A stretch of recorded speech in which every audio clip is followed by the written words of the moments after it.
Hello, hello, and welcome back to Organic Gardening for Beginners. It is the start of a new month. Oh, and by the way, my name is Jessica, and now it's the start of a new month.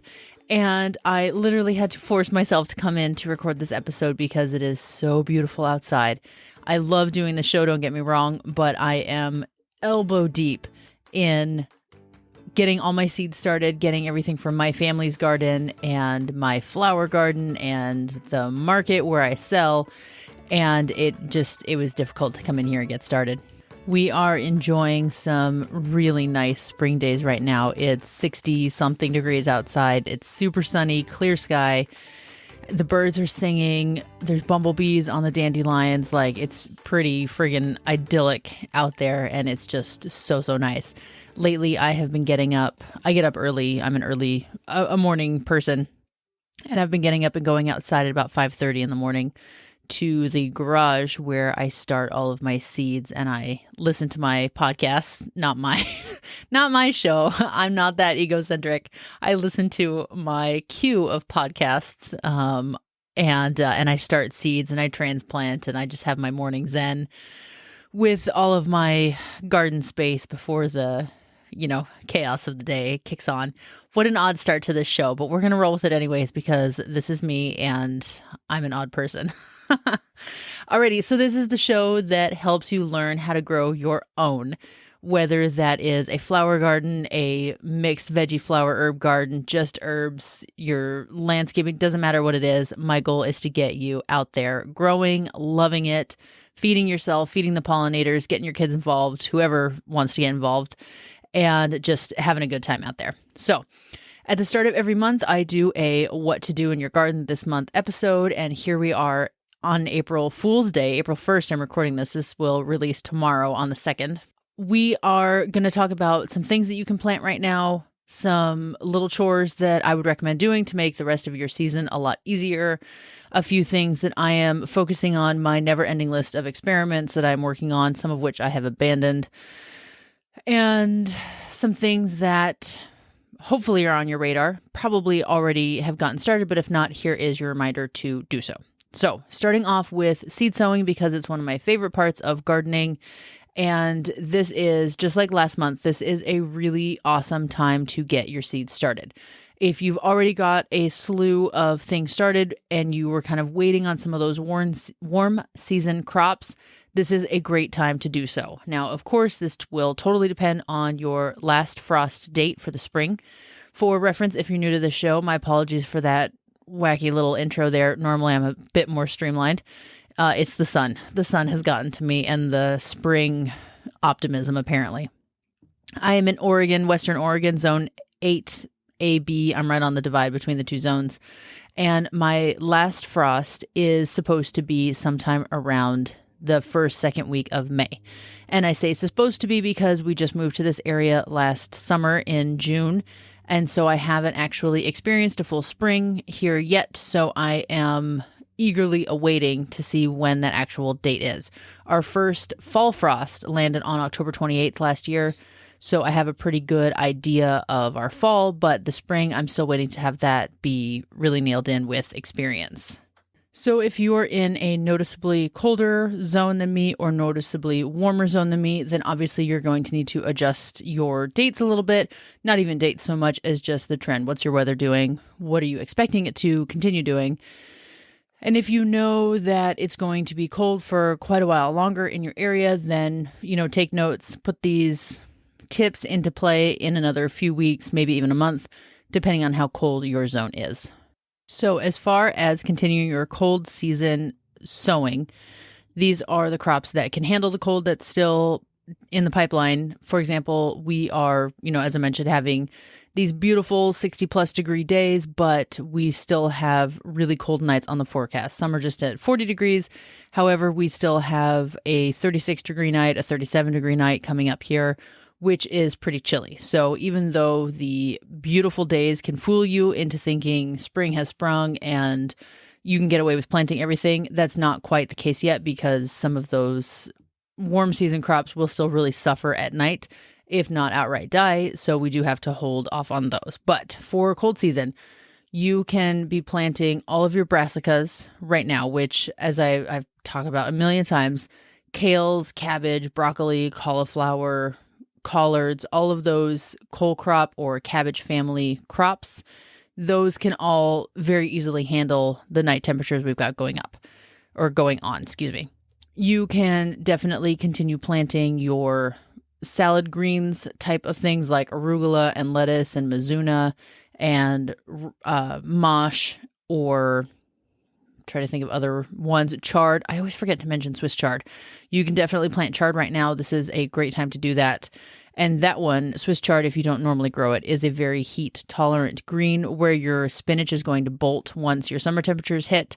Chard will keep going just like the Energizer Bunny. It doesn't stop to almost the point where there's too much of it. And I need to take some out because it's just uber productive. This is also a fantastic time to sow potatoes, in particular if you're planting them in the ground, because chances are your soil is starting to dry out a little bit after winter rains. But if it's not dried out, or you grow in raised beds or poor soil or whatever your situation is, you can definitely grow potatoes in containers. You can use a 5-gallon bucket, a large black plastic pot, maybe from a fruit tree that you already planted. You can use a grow bag, which is what we are using this year. We are testing it out with 25-gallon grow bags. Some people also buy garbage cans, like new garbage cans, and use those. I've seen people use laundry baskets. Like, there are all kinds of things that you can use to grow potatoes. Peas are another really good crop to sow right now. It is the right temperature for them, nice cool soil to get established in, but enough sunlight to really support their growth. And that can be snow peas, snap peas, shelling peas. If they need a trellis, then I would recommend putting your trellis in either before you plant or right at the time that you plant, because in my experience, it is very easy to sow the seeds and say, yes, I will come back and put in a trellis. And next thing you know, they are 3 inches tall and starting to fall over because you haven't gotten the trellis in yet. And then it's just a tangled mess to get them onto the trellis, and you don't want to damage any roots when you're putting the trellis stakes in. It just becomes a whole big to-do. So if you can put the trellis or the stakes, whatever you're using, the chicken wire, put that in at the time that you plant so you don't even have to think about it later. For the herb side of the garden, this is still a great time to plant chives. For your onions and garlic and shallots and whatnot, it's a little bit late considering that they need a nice long season to mature. I won't say don't plant them, like you definitely still can. But chives are a very versatile herb in the onion family that you can really plant wherever, whenever, and they will put on some amount of growth. Almost all your kitchen herbs can be either sown or direct sown right around now, except for basil. It's still very cold for basil at nighttime with those 30s temperatures, of course, depending on where you're at. If you're in California or in the South, you're probably good to go. If you are up here in the Northwest or maybe the Northeast, those nighttime temperatures are not super compatible for basil. So start that indoors, but don't plant it straight out in the garden yet. Or if you're seeing seedlings out there for basil at Home Depot or markets or whatever, unless you are going to protect it with something like a row cover or a little greenhouse, keep it inside for right now until the night temperatures warm up a little bit more. But this is a great time to sow a lot of herbs like cilantro. You can put straight out in the garden, but in particular indoors, because they can use all of April to grow in a more protected environment. And then you can plant them out in May when your last frost has passed. And even some herbs like thyme that grow really slowly, this month that they'll get indoors will really help them to establish themselves so that once you do plant them out, they will grow much, much faster than if you were to direct sow thyme seeds or other really small ones like mint directly in the garden. Just because they're so small, they take a little while to get going. And thyme was actually on one of my list of herbs from a previous episode where I said, if you can just buy a seedling, then buy a seedling, because it's going to give you a huge jump start on getting that plant up to a productive size where you can actually start harvesting from it. And I'm growing a bunch of thyme from seed this season or this spring for the market. And it is definitely a slow grower when you compare it to something like dill or cilantro, but it can be done. It's easy enough. Just, what's your time limit and how how impatient are you to actually get that herb for harvest? For flowers, this is also a really great time to start a bunch of stuff indoors. There are some crops that you can sow outdoors, direct in the garden, such as calendula, nasturtium, marigolds. It's a smidgen cold at nighttime for some of these, and so then the germination will be slower, but they will sprout eventually. And you might even be seeing some volunteers sprouting in your area anyways from seeds that dropped last season, because most seeds like 45-degree temperature soil at a minimum. So if you're having that 45-degree nighttime temp, then you're probably totally fine. If, like me, you are still dropping down into the 30s at night or very low 40s, 40, 41, I would still recommend starting indoors or waiting a few more weeks and watching your weather reports before you start planting them straight out in the garden, just so that that seed's not sitting there doing nothing. And for the continuing the start indoors list, all your warm season crops, your zinnias, your cosmos, your sunflowers, those are all good to go to start from seed now, because by the time you give them 4 to 6 weeks indoors to grow, your last frost will most likely be already past. So I have been starting cosmos and zinnias and sunflowers and dahlia seeds and marigolds, more nasturtiums for the last maybe 2 weeks now, and I'm doing it a little bit early because I sell locally. I sell seedlings, but I'm still sowing them. So you're not too late on any of the things that I'm mentioning now. I just was sowed more nasturtium today, and more zinnias for that matter.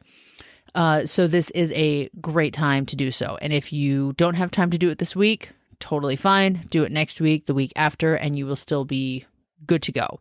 For those warm season summer crops, if you want to skip sowing seeds indoors altogether, you can just plant those ones directly in the garden come May, and I will mention those again in the May what to do that month episode next month. Holy moly, time flies.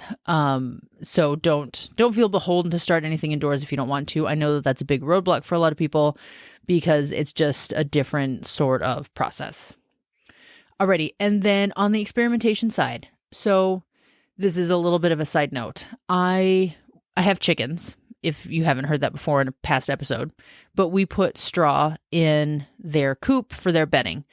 And straw is becoming problematic in certain circumstances because the straw crop, the grass, essentially the hay, is sprayed before it is harvested to help dry it out so that the harvest can happen, in accordance with the weather and everything before it gets rainy. And sometimes those chemicals leave residue on the straw, and then if you bring it into mulch or use it for bedding in your animals, that chemical can have ill effect on your soil and your seed germination and all kinds of things.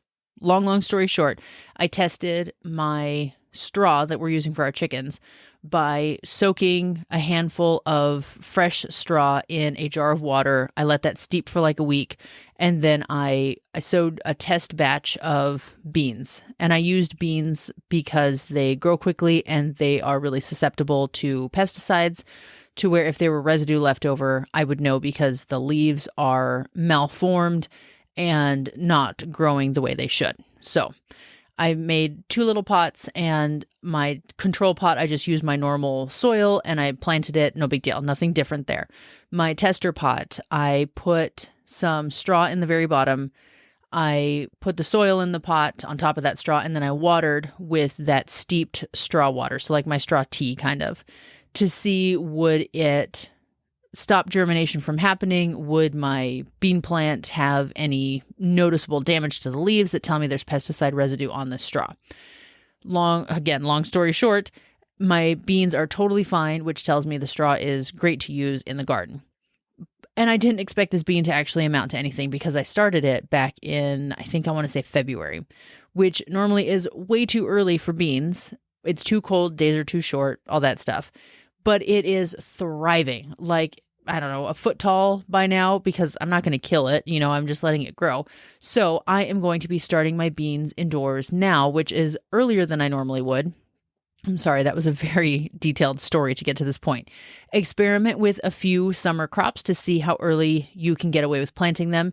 if you are really trying to maximize your production. You don't have to rush to get everything in the ground. You can save it until May. You can do it in June. Your call. But if you are interested in pushing the envelope or expanding the diversity in your garden sooner, then maybe pick a crop or two that you want to play with. Maybe the nasturtium that I mentioned earlier or these beans, and see if your climate, your microclimate in your yard, if they are conducive to growing something sooner than you would have anticipated. And keep in mind, we always have weird years where it's a mild winter or a long cold spring or extra rain or no rain. And so from year to year, it's going to be different. We had a more mild winter in our area than historically so. And so that could be contributing to why the beans are still doing just fine. I'm going to transplant them out to the garden after this 36, 37 degree night coming up here. So find something that you want to play with, experiment with it, see what happens, and you might get, a good result. I'm also going to put some tomato plants out in our greenhouse earlier than I would normally, in the hopes that we get some earlier producing plants. And if they are a little bit stunted in the cooler nights, then I'll know for next year, don't bother pushing the envelope because it's not going to pay out. Okay, moving on.